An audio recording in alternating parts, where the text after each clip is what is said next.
네, 이번에는 16년 전공 A 11번 문제 보도록 하겠습니다. 그림이 하나 그려져 있는데 이제 가 그림은 정방정에 속하는 어떤 이방지 광물의 결정축과 결정 형태를 나타낸 거다. 그다음 나는 이 광물의 굴절 곡면을 나타낸 거다라고 했습니다. 그래서 n 오메가라고 써져 있는 것은 삼광선의 굴절률, 그러니까 이 길이가 굴절률의 정도를 나타내는 굴절 곡면이다 이렇게 생각하시면 되겠습니다. 그리고 입실론 n 입실론은 이산광선의 굴절률이다 이렇게 되어 있습니다. 그러니까 이 y축의 방면으로는 n 오메가, 그러니까 n 오메가만큼의 굴절률을 가지는 거고 이만큼의 길이니까요. 이 오메가는 삼광선의 굴절률, 그리고 이 요 방향도 n 오메가 삼광선의 굴절률. 근데 이 n 오메가를 보니까 삼광선의 굴절률을 보니까 이 x축 방향으로 y축 방향으로는 다 삼광선의 굴절률 같은 거죠.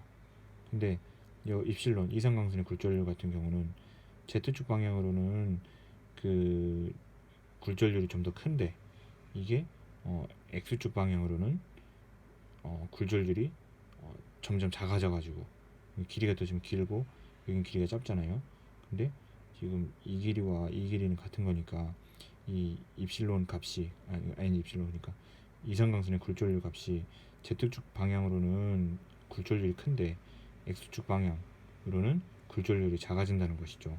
그래서 이 이 면에서 굴절률은 변화된다 이렇게 생각하시면 되겠고, 이 삼광선의 굴절률은 이 면 상에서는 일정하다 이렇게 하면 되겠습니다.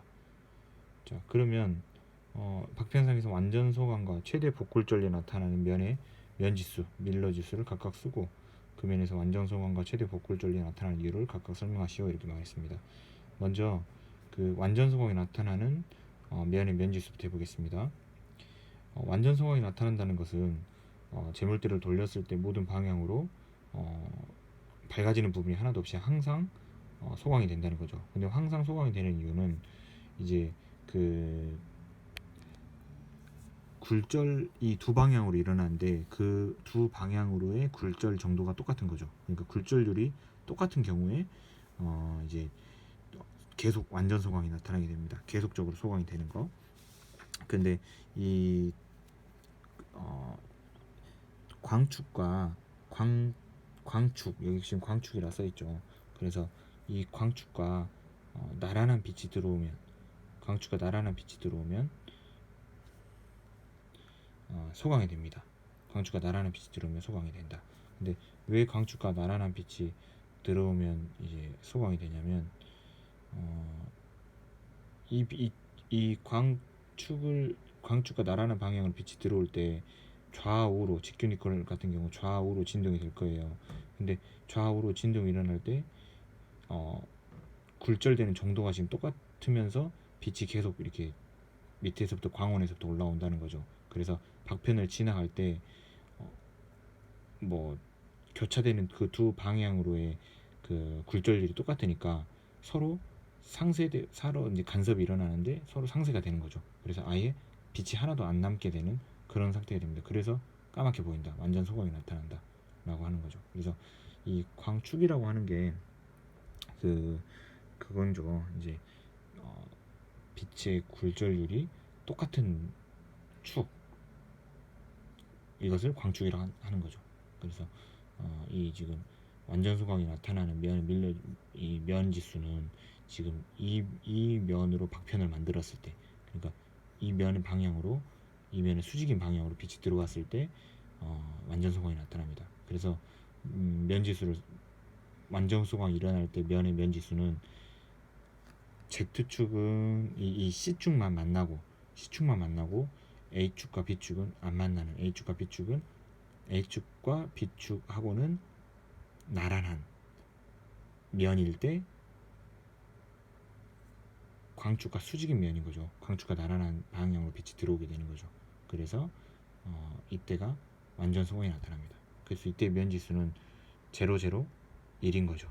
0, 0, 1. 그러니까 A축과 B축과는 그 무한히 안 만나니까 0인 거고 밀러지수가요. 그리고 C축하고만 만나니까 C 값은 1인 거고, 그래서 0, 0, 0. 그 다음에 이제 밀러 지수 앞에 뒤에다가 가로를 쳐줘서 이제 이렇게 쓰면 되겠죠. 가로. 답을 써보면 이렇게 쓰면 되겠습니다. Z축하고만 만나니까. 그리고 이제 그 이유를 쓰라고 한다면, 이제 완전 소강이 나타나는 이유, 이제 그 얘기를 쓸 때에는 이제 몇 가지 키워드를 써본다면, 한번 써볼까요? 먼저 뭐 광축을 설명하려면 직교 니코라에서 수직인 두 방향의 빛이 서로 굴절률이 같아요.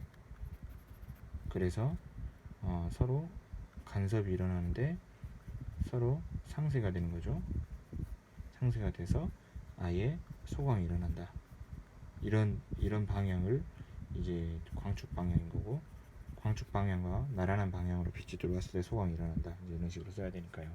그래서 이제 뭐 답을 한번 만들어 보면, 일단 키워드는 이런 키워드를 넣어야 될 것 같고, 이제 답을 만들어 보면 문제가 면의 완전성과 일어날 때 면의 면지수는 0, 0, 1이다. 그리고 그 이유는 직교 니코라에서 빛이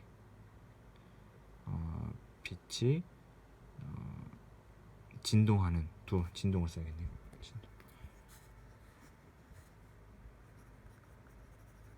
빛이 진동하면서, 광원에서부터 빛이 진동하면서 수직인 두 방향으로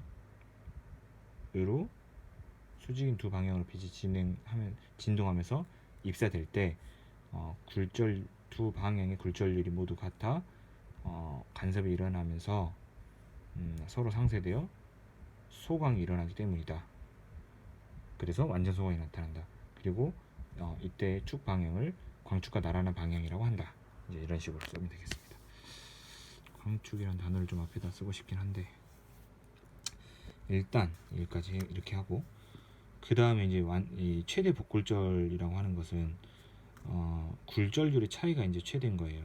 그래서 이제 만약에 빛이 이쪽으로 이렇게 만약에 입사한다고 생각해 볼게요. 빛이 이렇게 입사하면 빛의 진동 방향이 하나는 이렇게 Z축 방향, 하나는 이렇게 Y축 방향으로 입사할 거예요.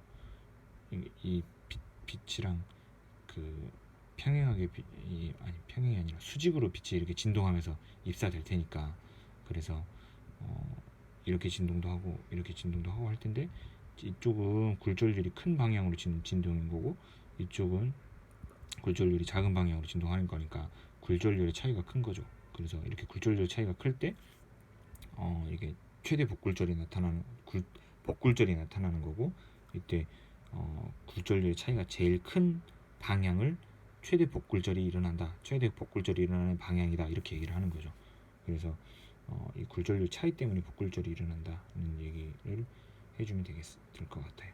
그래서 먼저 밀러 지수를 쓴다면, 이렇게 들어오면 이제 Y축하고 Z축 방향으로 진동이 일어날 수 있으니까 최대 복굴절이 일어나는 방향인 거죠. 그래서 이쪽 방향으로 들어왔을 때 이제 면은 수직인 면은 이 면이 되는 거니까, 이 면이면 Y축이랑은 나란하고 Z축하고도 나란하고 X축하고만 이렇게 만나게 되는 면이죠. 그래서 1, 0, 0 면이고, 1, 0, 0 또 만약에 빛이 이렇게 들어오는 경우도 있어요. 빛이 이렇게 들어오는 경우, 그러면 지금 이것도 산광선 N 오메가라고 써 있는 거니까, 이거랑 이 면이 이제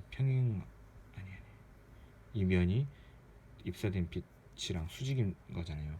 그래서 이것도 최대 복굴절의 방향입니다.